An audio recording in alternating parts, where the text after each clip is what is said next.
Today on Outside the Box Reviews, we are taking a look at the cuter side of blood and guts slasher movies. We are looking at the Funko Pop Vinyl Pop Movies line, and this is figure number 11, Leatherface.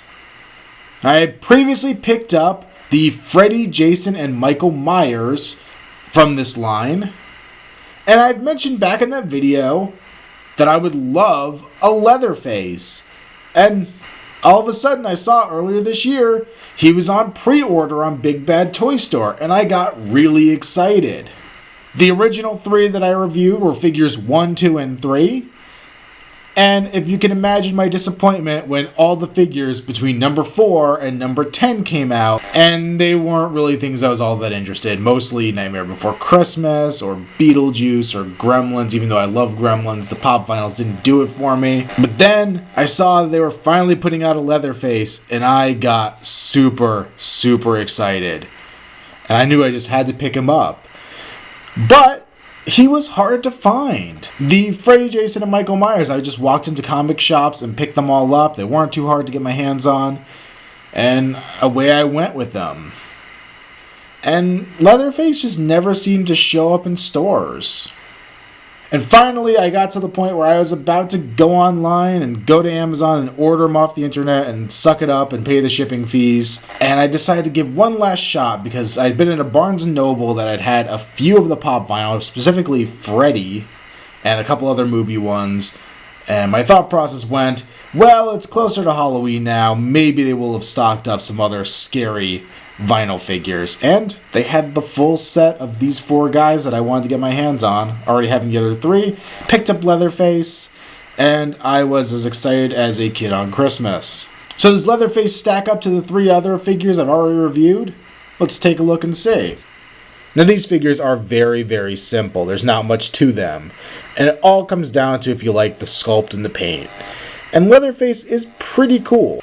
The way they did his design is from the original movie, from the iconic design of the original movie, and his apron and the first mask you ever see him in, which I do like. I think that's the right look to go with Leatherface. His nice texturing, kind of reminiscent of what they did on Freddy on his face, just kind of very bumpy and uneven. At the bottom you have the jagged edges around the mask, which are really cool looking, even a slit in the back to help him put it on. He's got little chewed up ears on him. He's got a flat little round nose, which is very different than the other 3. The other 3 have very tiny triangular noses, so he has kind of a smushed in pug nose. He has this little curly Q up here. I'm not sure what that is really supposed to be, but they highlighted it very much in the packaging art, which was kind of odd. His stitching going around, I would have liked if they would have added some black or brown to the stitches, but it's still okay. His hair, his messy hair, which I really like how they did on here. It looks kind of pineapple-y, but in a cool way. If you come down here, you can see he's got his blue shirt on. The apron goes around his neck and ties in the back. Dark blue pants, black boots. He's got his tie there. He's got his chainsaw with a little bit of blood on the blade. The blade's a nice silver, though unfortunately it is a little bent, so it looks a little goofy.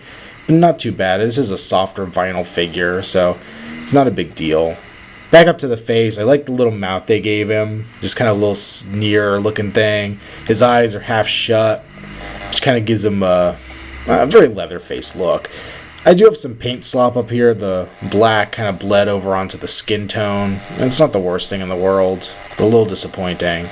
His boobs are nothing special. The apron actually is a separate not a separate piece, but it does come away from his body. It's not just solid behind that. And if you look behind the chainsaw, you can see there's a little knob that comes out to hold it to the body a little better, so it's probably not going to break off as easily as it might otherwise. If you look up there, you can even see he has a little neck in there before it comes into the plug at the top of the head. And with any of these, the only articulation is a swivel in the neck. But he is overall a very cute little figure, and I'm very happy to have him in my collection. And here we have the full set of 4 together. We have Jason, Freddy, Michael Myers, and Leatherface. And I think if you're going to do iconic slasher characters, this really does hit the main 4 that you want to have. These are the 4 big ones, the 4 most recognizable slasher characters, I think, ever. And these 4 make a nice little set.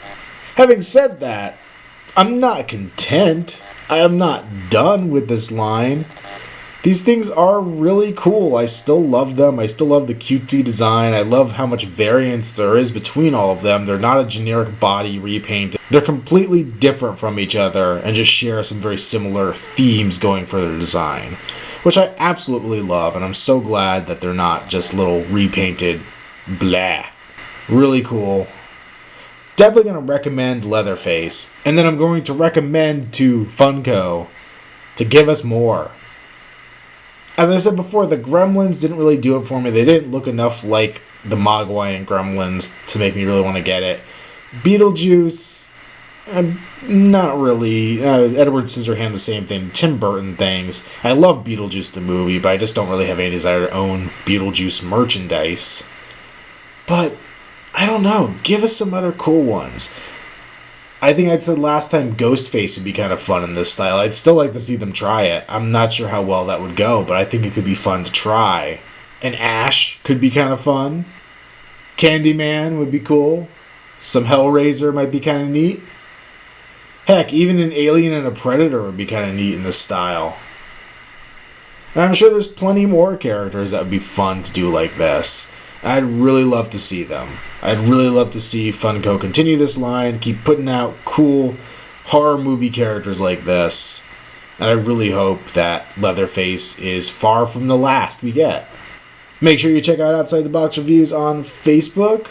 I'll be posting updates there of things that I find as I'm searching for toys. And until next time, this has been another Outside the Box review. Stay tuned for more to come.